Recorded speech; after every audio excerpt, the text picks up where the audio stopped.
Thank you. First and foremost, privilege of the floor. There isn't any because of what's going on, I'm assuming. So we'll scratch that. Sound good? Never say never. Never we do say have never. guests, or maybe they want something to speak about, but that's later on. So any changes, deletions, additions to the previous month's minutes? Hearing none, we'll accept them as is. Move on to resolutions. And welcome to the new semi-norm, and the seating arrangement hopefully won't stay this way very long, but for a short period of time. In order to practice social distancing, this is the kind of thing we do need to do. We may experiment a little bit because those that are further off might have to speak a little bit louder, just in, if you've got a comment or a question. I think we'll be fine. And there are those among you that will be fine, yes.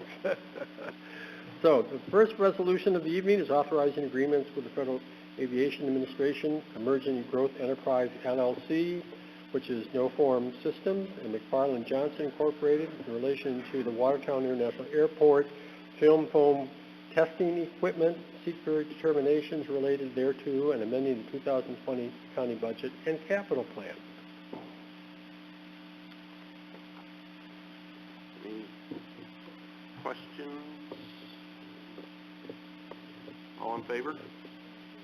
Motion. Motion? Second. Sorry, it's been a while. Motion? Mr. Ferris, second. Mr. Cantwell, any discussion? All in favor? Aye. Opposed? Carried. Next resolution this evening is amending the 2020 county budget in relation to Jefferson County's housing improvement program. Can I get a motion, please? Legislator Maxon, Legislator McBride. Discussion? All in favor? Aye. Opposed? Carried. Third resolution is authorizing Jefferson County to be the lead agency under the State Environmental Quality Review Act for the purpose of the 2020 Jefferson County Snowmobile Trail GPS update and minor reroutes pursuant to New York State Snowmobile Grant and Aid Program, making determination of non-significance. Motion, please. Legislator Cantwell, Legislator Ferris. Any questions, discussion? All in favor? Aye. Opposed? Carried. Authorizing fiscal year 2019 Operation Stone Garden Grant Agreement and amending the 2020 county budget in relation thereto. Can I get a motion? Legislator Ferris. Second. Legislator Cantwell. I was waiting. Legislator Maxon, go right ahead. We did it. Thank you, Mr. Doldo. I see that we're getting $114,000. The resolution says the funds will be used for security operations and to provide for overtime payments, and yet $64,000 are going to be spent on equipment. Do we know what equipment is going to be purchased? Yes, we do. That'll be, I believe, the license readers. For the past couple years under this particular grant, there have been purchasing of license readers. Some are portable, which would mean they're installed in the vehicle. Some have been permanent, which is a more costly thing. And in this particular case, I believe it's for the vehicle. Thank you. Specifically on the topic of license plate readers, it's my opinion that they constitute warrantless surveillance of Americans, that they present a very real risk for cybercrime, because those images and the text are stored in databases that are not purged on a regular basis. I requested information from the sheriff a number of years ago on our policies. I believe she told me that they use the same policies as the state, and the state did not give me any information on their data retention policies.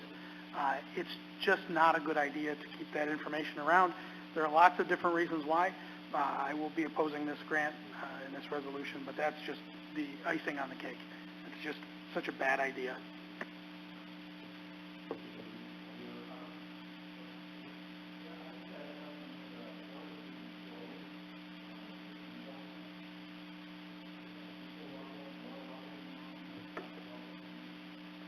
Actually, I would assume it's going to be the same level. However, this grant really is going to be applied later on in the summer season, maybe by early fall, and it'll be like a 12-month cycle.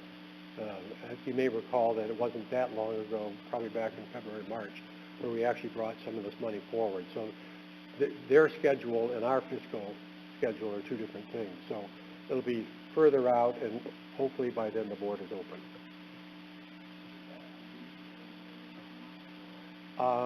Not that I'm aware of. I mean, 5 years down the road, no, but I mean, carrying into next year, on a regular basis, we've done so. So I think we should be fine. Any other questions, comments? All in favor? Opposed?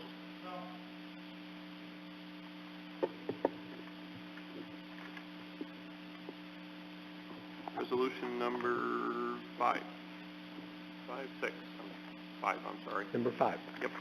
Accepting gift of motor vehicles from the state of New York for use in law enforcement. And a motion, please. Legislator Ferris, second. Legislator Cantwell. Any discussion? Yep.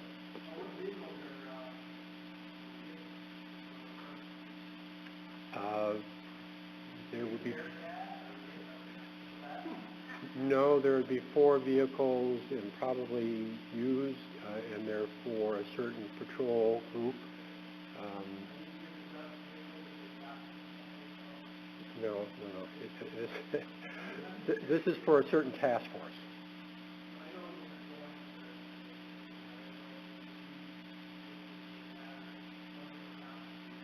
No, nothing confiscated. No. That's from dealerships.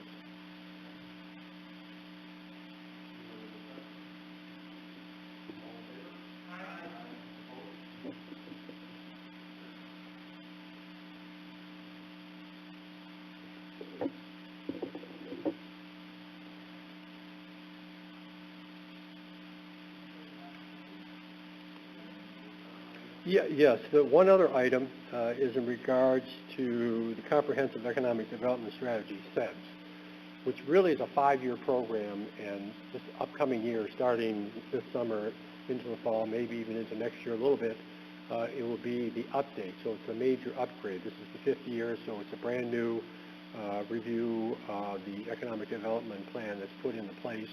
We've been doing it since the late 1980s, I believe. It's a 21-member group. What this is calling for is a recommendation to appoint people to that group. It has been a while since they've been active, so the 3-year terms, which every year there's a group of people that are being appointed, have just simply lapsed. The majority of folks being recommended by the General Services Committee, and that recommendation will go to the board chairman to then implement or designate, involves 3-year terms of office, 2-year terms of office, and 1-year term of office. Again, the majority of people have been involved before. There's a group of people who are also involved kind of by the nature of what they represent or the organization they're a part of. And in that case, somebody may have retired, so we replaced that person with somebody else. Kylie Peck, as an example, with the Chamber. We've always had a Chamber CEO, but it's a relatively new CEO at this point, so we would be appointing Kylie. That's what the recommendation would be. Gary DeYoung was another member from the Tourism Council. Well, Gary's now retired, so Corey Graham is a member, recommending to be a member. And then in a couple of cases, there are simply some brand new folks that express an interest. But again, there are 21 people that are designated, and they represent all segments of the community.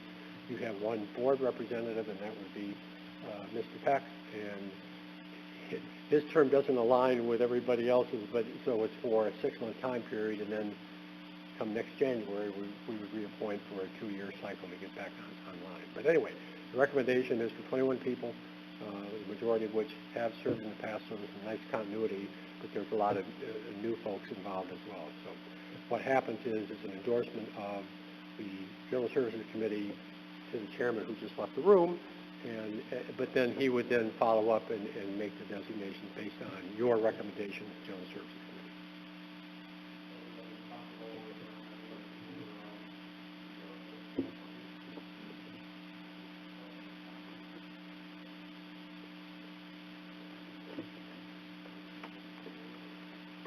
If there's consensus, yes, we would do so. Thank you.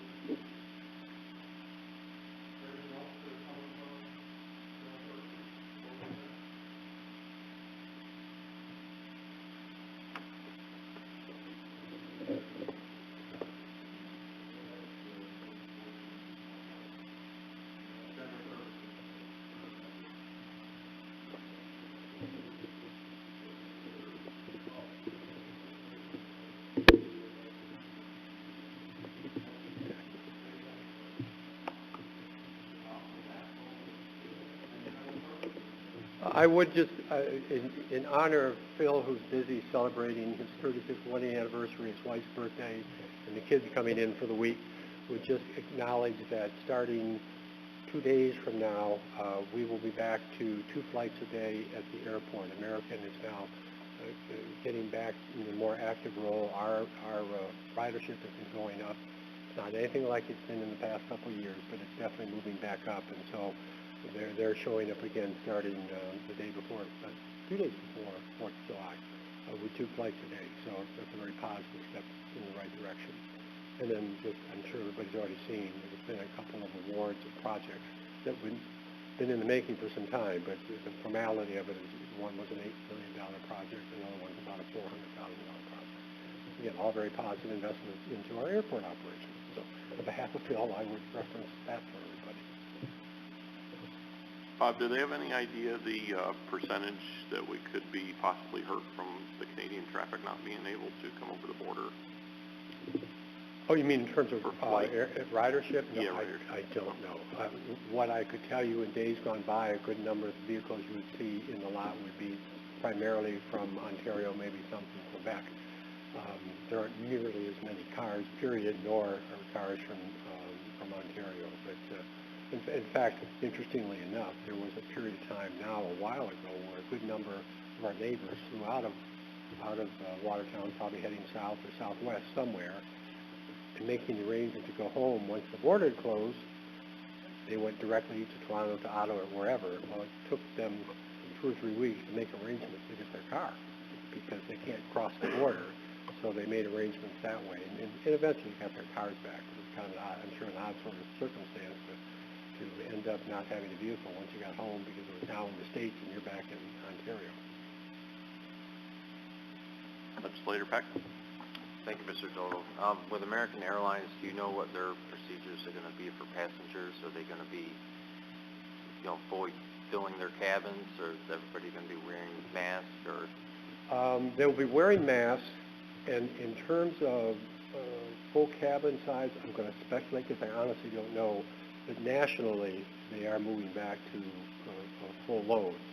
I'm assuming that would apply here, but I don't know that as fact at the present time. But yes, there's all sorts of protocols that all the airlines, including American, are now following, mask being one example.